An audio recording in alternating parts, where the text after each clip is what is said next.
इसे लगता है अगर ये काम नहीं करता, अगर ये मर जाता है तो इसकी फैमिली रोड पर आ जाएगी और साथ में जिस कंपनी में काम करता है वो भी रोड पर आएगी। इसीलिए वो किसी को भी टाइम ना देकर सिर्फ और सिर्फ काम करता है। लेकिन एक दिन कुछ ऐसा होता है जिससे इसका पूरा वहम खत्म हो जाता है। तो चलो आपका और टाइम लेते हुए देखते हैं ऐसा क्या होता है। कहानी की शुरुआत में हम देखते हैं हमारी कहानी का मेन हीरो सुबह में 5:15 को उठता है और एक्सरसाइज करता है और अपनी बॉडी का पूरा चेकअप कर लेता है, जैसे ब्लड प्रेशर, पल्स और वगैरह। इसके बाद वो ऑफिस को जाने के लिए रेडी होता है और अपनी माँ को खाना देने को कहता है, जो सुनकर उसकी माँ उसे दे देती है और उसे पूछती है, बेटा तेरे कल बर्थडे है तो क्या प्लान है? तो वो बोलता है, आप टेंशन मत लीजिए, मैंने सब अरेंजमेंट कर लिए हैं। तभी उसकी एक बहन वीना उसे बोलती है, गायत्री जो उसकी दूसरी बहन है उसे यूनिवर्सिटी से मेल आया है तो वो वहाँ जाकर पढ़ाई करना चाहती है।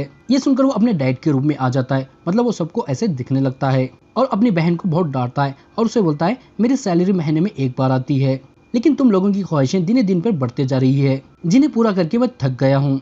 इतना बोलकर वो बिना खाए यहाँ से अपने ऑफिस जाने के लिए निकलता है।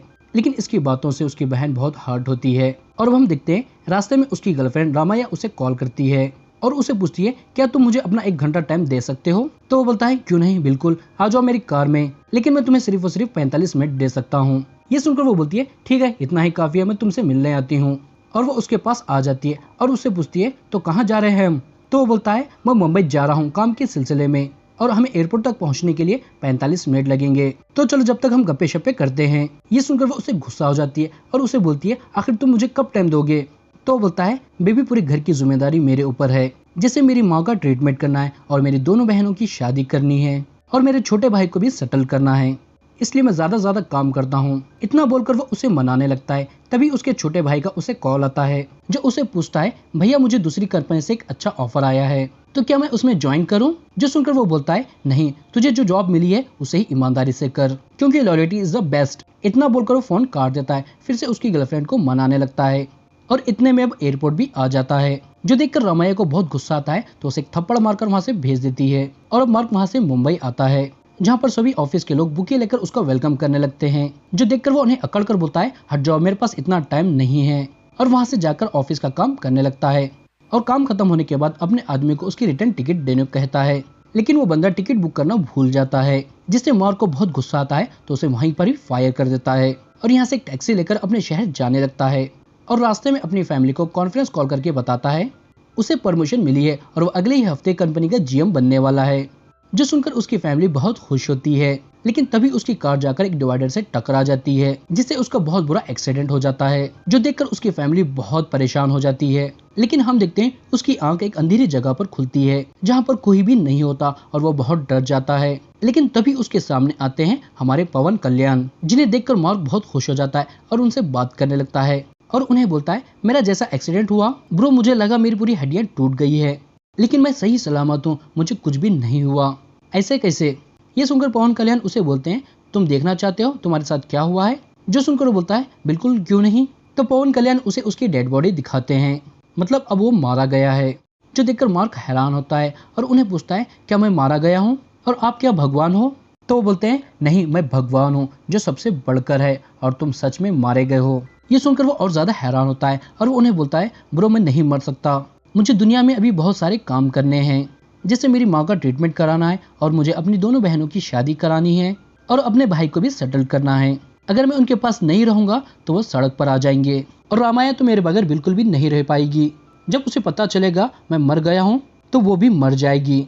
ये सुनकर लॉर्ड टाइम उसे समझाते हैं, ऐसा कुछ भी नहीं होगा, वो सब लोग तुम्हें 2 महीने तक याद रखेंगे और सब भूलकर मूव ऑन कर देंगे और रामाया भी दूसरी शादी करके चली जाएगी। ये सुनकर बोलता है, ब्रो मैं गलती से मरा हूँ, मुझे नहीं मरना चाहिए था। ये सुनकर वो बोलते हैं, ऐसा है तो चलो मैं तुम्हें 2 चांस देता हूँ, तुम मुझे बचकर बताओ। इतना बोलकर वो चुटकी बजा के उसे एक्सीडेंट से पहले भेज देते हैं और मार्क वापस आकर बचने की कोशिश करता है, लेकिन वो फिर भी बच नहीं पाता। पहले वो गाड़ी से निकलकर ट्रक के सामने आकर मर जाता है और दूसरी बार ट्रक से बचने जाकर सलाखों पर गिरकर मारा जाता है, जिससे वो समझ जाता है अब वो नहीं बच पाएगा। फिर भी वो लॉर्ड टाइम के साथ इमोशनल ड्रामा करता है, जिसे देखो लॉर्ड टाइम उसे बोलते हैं, ऐसा है तो चलो मैं तुम्हें 90 दिन का टाइम देता हूँ, देखते हो तुम क्या कर लेते हो। इतना बोलकर वो चुटकी बजाकर उसकी बॉडी में उसे वापस भेज देते हैं, जहाँ पर कुछ डॉक्टर उसका पोस्टमार्टम कर रहे थे और वो उसे जिंदा देखकर डर जाते हैं और यहाँ से भागने लगते हैं, जो देखकर मार्क उन्हें समझाता है, ऐसा कुछ नहीं, मैं जिंदा ही था। इतना बोलकर वो हॉस्पिटल से जाने लगता है। मगर अब लॉर्ड टाइम उसे हर जगह दिखाई दे रहे होते हैं, जिससे मार्क परेशान हो जाता है और उसे पूछता है तुम मेरे पीछे क्यों पड़े हो। तो वो उन्हें बोलते हैं 90 दिन तक मैं तुम्हारे साथ ही रहूंगा। जो सुनकर वो मान जाता है और उन्हें अपने साथ अपने घर ले जाता है। और अब घर पर उसकी फैमिली उसे देखकर बहुत इमोशनल हो जाती है, मतलब खुश होती है। और अब वो अपनी जिंदगी में बहुत सारे बदलाव करने लगता है। जैसे वो रामाया से बात करना बंद कर देता है, क्योंकि उसे पता होता है अब वो 90 दिन तक ही जिंदा रहेगा। तो वो रामाया के साथ रहकर उसकी जिंदगी से खिलवाड़ नहीं करना चाहता था, तो उसे अपने आप से दूर कर देता है। और अब वो सुबह में जल्दी भी नहीं उठता और न ही एक्सरसाइज करता है, और यहाँ तक कि वो अपनी बॉडी का चेकअप भी नहीं करता और खाना भी फुल टाइट पेट खाने लगता है। लेकिन अब उसकी लाइफ में बहुत सारे ट्विस्ट आने लगते हैं। जैसे वो अपने आप को कंपनी का सबसे हुनर एम्प्लॉय समझता था और उसे लगता था कंपनी का जीएम वही बनेगा, लेकिन कंपनी का एमडी उसे छोड़कर दूसरे को जीएम बना देता है, जिससे उसे बहुत बुरा लगता है, क्योंकि उसे लगता था उसके बगैर ये कंपनी बंद हो जाएगी। और अभी भी ये सोचकर वो एमडी से बहस करने लगता है और उसके बाद कंपनी से रिजाइन कर देता है। लेकिन लॉर्ड टाइम उसे एक बार सोचने कहते हैं, तो उन्हें बोलता है अब सोचने जैसा कुछ भी नहीं रहा, देखते ही ये लोग मेरे बगैर कंपनी कैसे चलाएंगे। और यहाँ से वो उसे कहीं दूर ले जाने कहता है। ये सुनकर लॉर्ड टाइम उसे बीच समंदर में ले जाते हैं, जो देखकर वो हैरान हो जाता है। जो देखकर लॉर्ड टाइम उसे अपने पास बुलाते हैं और उसे पूछते हैं क्या तुम सच में कंपनी छोड़ना चाहते हो, क्योंकि ये तुम्हारी कार और तुम्हारा घर सब कुछ कंपनी का है। तुम अगर इस कंपनी को छोड़ते हो तो तुम रास्ते पर आ जाओगे। ये सुनकर वो बोलता है मैं कैसे भी करके मैनेज कर लूंगा, लेकिन अब उस कंपनी में ज्वाइन नहीं करूंगा। और इतने में उसे उसकी बहन का कॉल आता है और वो उसे बताती है माँ की तबीयत बहुत खराब हो गई थी, तो हम उन्हें हॉस्पिटल ले आए हैं और डॉक्टर ने बोला है माँ को बहुत बड़ी बीमारी हुई है, जिसका ट्रीटमेंट सिर्फ अमेरिका में होगा और ट्रीटमेंट में बहुत सारे पैसे लगेंगे।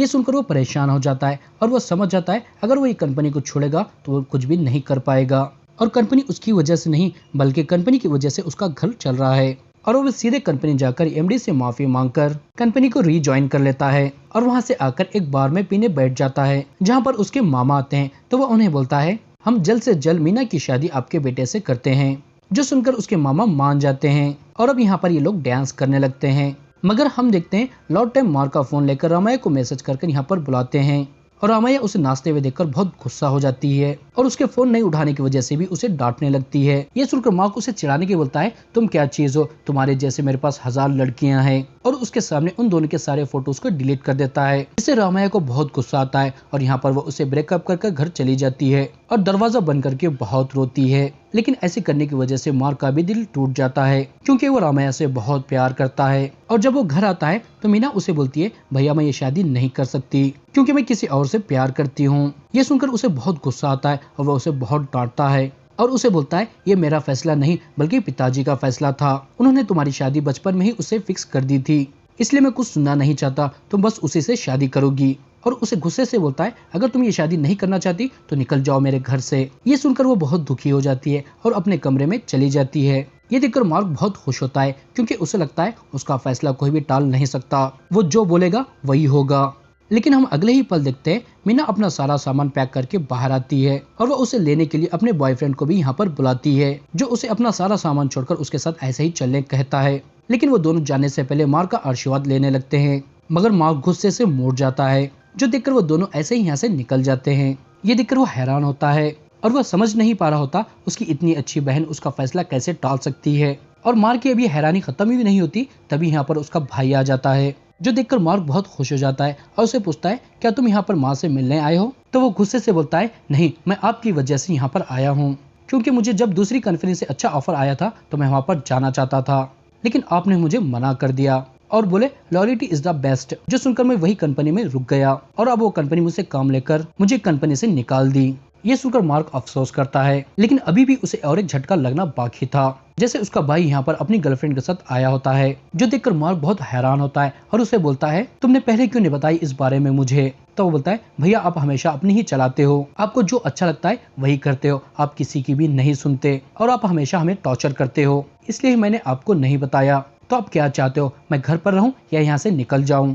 ये सुनकर मार्क बोलता है नहीं, घर के अंदर जाओ। लेकिन मार्क इससे बहुत दुखी होता है और लॉर्ड टाइम को बोलता है ये लोग नहीं तो सही, मेरी एक छोटी सी बहन है, मैं उसकी शादी कराता हूँ, इसके बाद आप मुझे अपने साथ ले जाना।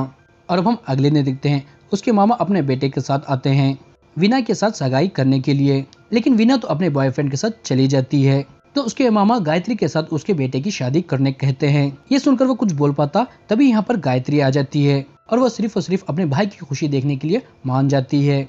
और इधर हम देखते हैं कंपनी में एक मीटिंग चल रही होती है जहाँ पर एमडी उसे जरा भी भाव नहीं देता, जिससे मार्क को बहुत गुस्सा आता है। तो वो लॉर्ड टैम के सामने उसे गालियां देता है और दूसरी भी बहुत सारी बातें करता है। ये देखकर लॉर्ड टैम उसे शांत करने के लिए अपने मैजिक से यहाँ का माहौल बदल देते हैं और ये सब यहाँ पर डांस करते हैं। और इसके बाद जब यहाँ से ये लोग जाने लगते हैं, कुछ गुंडे आकर मार्क पर अटैक करते हैं और उसे मारने ही वाले होते हैं। लॉर्ड टैम टाइम को रिवर्स कर देते हैं और इस बार सबको मार मार के उनका मुरब्बा बना देता है। और हमें यहाँ पर पता चलता है उन गुंडों को यहाँ पर रामाया का भाई लाया है और वो मार्क को बोलता है मेरी बहन तेरी वजह से सुसाइड करने की कोशिश की है और अब वो हॉस्पिटल में एडमिट है, अगर उसे कुछ होता है तो मैं तेरे परिवार को नहीं छोड़ूंगा।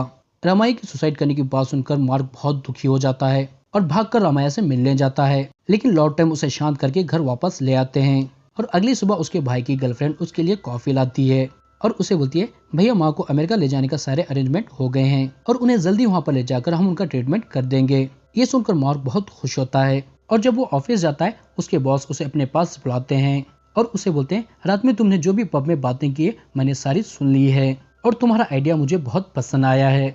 दरअसल मार्क उस वक्त कंपनी को कैसे आगे बढ़ाएं इस बारे में बात करता है, जो उसके बॉस को मतलब एमडी को बहुत पसंद आती है और वो इस कंपनी के चेयरमैन बनने वाले होते हैं। तो वो मार्क से खुश होकर उसे कंपनी का एमडी बना देते हैं। ये सुनकर मार्क उछल पड़ता है और बहुत खुश होता है और ये बात आकर वो लॉर्ड टैम को बताता है। उसकी ये सारी बातें सुनकर लॉर्ड टैम उसे समझाते हैं पहली फुर्सत में तो अपनी पर्सनालिटी को चेंज कर और ये फालतू के ओवर एक्शन देना भी बंद कर दे, जिससे सब कुछ चेंज हो जाएगा और तू ऐसे ही तरक्की करेगा, नहीं तो तू कहीं भी नहीं रहेगा। जो सुनकर मार्क उनकी सारी बातें को समझ जाता है और जाकर पहले ये खबर वो अपनी माँ को सुनाता है, जिससे उसकी माँ बहुत खुश होती है। और यहाँ पर डॉक्टर भी उन्हें घर ले जाने कहते हैं, लेकिन कोई भी टेंशन देने से उन्हें मना करते हैं और शॉकिंग न्यूज से तो उन्हें दूर रखने कहते हैं। ये सुनकर वो ठीक है बोलता है, लेकिन उसे कहाँ पता था अब उसे ही बहुत सारी शॉकिंग बातें पता चलनी है और वो सीधे अपने भाई के पास जाकर उसकी गर्लफ्रेंड को छुपाने को कहता है, जिसे देखकर कहीं उसकी माँ शॉक ना हो जाए और मीना के बारे में भी बताने से उन्हें मना करता है। जो सुनकर वो ठीक है बोलते हैं,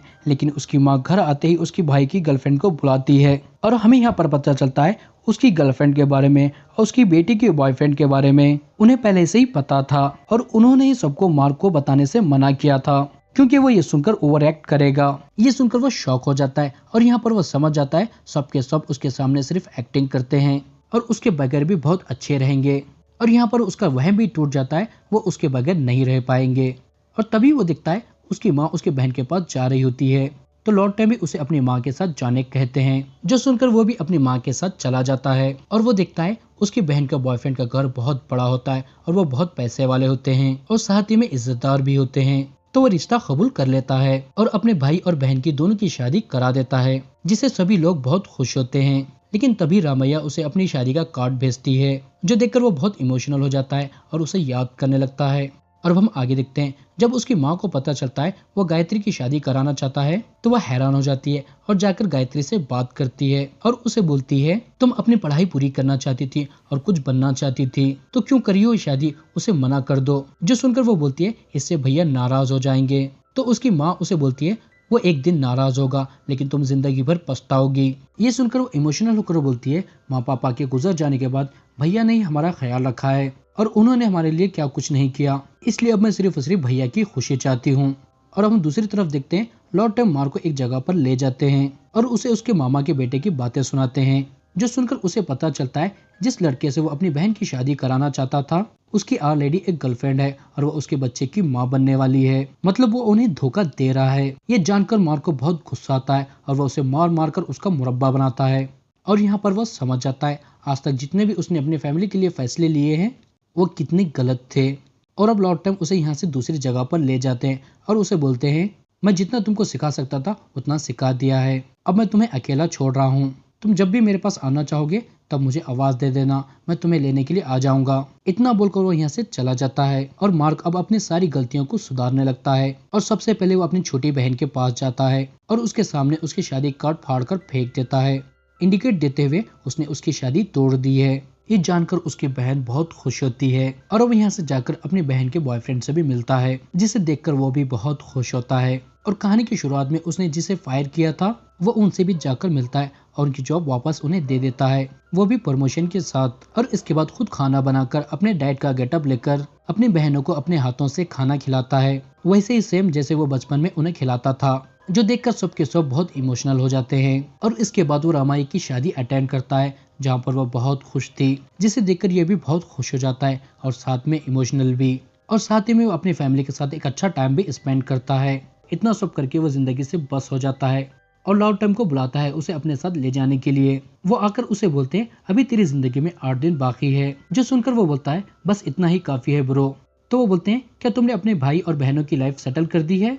तो बोलता है हाँ भाई हो गई, लेकिन मैंने कुछ नहीं किया, सब अपने आप ही हो गया। ये सुनकर वो बोलते हैं अगर तू उस हादसे में मर भी जाता तो सबका सब ऐसा ही होता, क्योंकि कोई भी किसी के लिए नहीं रुकता। इतना बोलकर वो चुटकी बजाकर अपने मैजिक से उसे बताते हैं अगर वो वहीं पर मर जाता तो क्या होता। और हम देखते हैं उसके मरने के बाद सभी परेशान हो जाते और बहुत रोते हैं। और 8 दिन के बाद उसका भाई आ जाता है और 17वें दिन के बाद गायत्री को यूनिवर्सिटी से उसके पढ़ने का एक्सेप्शन मिल जाता है, जो देखकर सभी बहुत खुश होते हैं। और 44वें दिन के बाद गायत्री यूनिवर्सिटी चली जाती है और 53 डेज के बाद अमेरिका के लिए उसकी माँ का वीजा लग जाता है। ये भी देखकर वो सभी लोग बहुत खुश होते हैं। और 62 डेज के बाद रामाई का भाई उसे कुछ लड़कों के फोटो भेजता है। रामाई उसमें से एक लड़के को चूज करती है और मार्क के साथ उसके जितने भी फोटोज थे उन्हें डिलीट करके चली जाती है। और 80 डेज के बाद सभी इस घर को छोड़कर चले जाते हैं। मतलब 3 महीने के अंदर सभी के सभी लोग उसे भूलकर मूव ऑन कर लेते हैं। जो देखकर ये बोलता है ये तो और भी अच्छा था ब्रो। और लॉर्ड टैम को बोलता है लेकिन अभी भी मुझे कुछ अच्छा नहीं लग रहा। जो सुनकर लॉर्ड टैम उसे उसकी पुरानी स्टोरी सुनाते हैं, जहाँ पर हम देखते हैं पहली बार मार्क जब कंपनी में इंटरव्यू देने जाता है, वहाँ पर एक गरीब मगर टैलेंटेड लड़का बैठा हुआ था जो इस जॉब का हकदार था। लेकिन मार्क उसे अपने दोस्त के हाथ से एक झूठा कॉल करके वहाँ से भगा देता है, जो याद करके मार्क बहुत दुखी होता है और वह उन्हें बोलता है ब्रो मैं मरने से पहले उसे माफी मांगना चाहता हूँ। ये सुनकर लॉर्ड टैम अपने मैजिक से उसे कॉल करते हैं और मार्क उसे माफी मांगने लगता है, लेकिन वो सामने से बोलता है थैंक यू ब्रो, तुम्हारी वजह से मुझे उससे भी लाख बेहतर कंपनी में जॉब मिली है जहाँ पर मेरी बहुत सैलरी है और मैं बहुत मजे कर रहा हूँ। ये सुनकर मार्क हैरान हो जाता है। तो लॉर्ड टैम उसे बोलते हैं तेरी गलती की सजा मैं उसे क्यों दूं, इसलिए मैंने उसे एक अच्छी से जॉब दिलाई और तुम्हें सबक सिखाने के लिए तुम्हारे सामने उसी के भाई को लाया और कंपनी का जीएम बना दिया। ये सुनकर वो बोलता है ऐसा है तो मैंने क्या आज तक एक भी अच्छा काम नहीं किया? तो वो बोलते हैं क्या है ना, अपनी बॉडी को डोनेट करके। इतना बोलकर वो कहते हैं तो चलो अब तुम्हारा टाइम हो गया है तो हम चलते हैं। ये सुनकर मार्क जाकर अपनी माँ के पाँव छूता है और लॉर्ड टैम के साथ चला जाता है और लॉर्ड टैम उसे वहाँ से हेवन ले जाते हैं। और इधर उसकी माँ को एहसास हो जाता है उसके बेटे के साथ कुछ तो हुआ है, तो जाकर अपने बेटे को देखती है, जहाँ पर उसे पता चलता है मार्क अब इस दुनिया में नहीं रहा। ये देखकर वो जोर जोर से रोने लगती है और उसकी आवाजें सुनकर सब वहाँ पर आ जाते हैं और सभी के सभी लोग वहाँ पर बहुत रोते हैं। और इसी के साथ ये मूवी यहाँ पर खत्म हो जाती है। दोस्तों वीडियो खत्म करने से पहले मैं आपसे कुछ कहना चाहता हूँ, कभी भी सिर्फ काम के चक्कर में ना पड़ो। काम भी करो वो भी जरूरी है, लेकिन साथ में अपनी फैमिली को भी टाइम दो, जैसे अपनी माँ को, बाप को, बहन को और भाइयों को और आपकी गर्लफ्रेंड को। अगर आपकी शादी हो गई है तो आपकी बीवी को। और हमेशा खुश रहो और कभी भी ये मत सोचो सभी मैं ही करने वाला हूँ और मैं नहीं करूँगा तो क्या होगा। ये सब भूल जाओ क्योंकि सब ऊपर वाला करने वाला है। बस मैं इतना ही कहना चाहता हूँ, बाकी आप सभी लोग समझदार हो। तो बस इस वीडियो में इतना ही। आई होप आपको ये वीडियो अच्छा लगा होगा और ये कहानी भी अच्छी लगी होगी। अच्छी लगी है तो वीडियो को लाइक करें और ऐसे ही वीडियो देखने के लिए हमारे चैनल को सब्सक्राइब करें। तो बस इस वीडियो में इतना ही। अब मिलूंगा मैं आपको अगले वीडियो में। जब तक टाटा बाय बाय।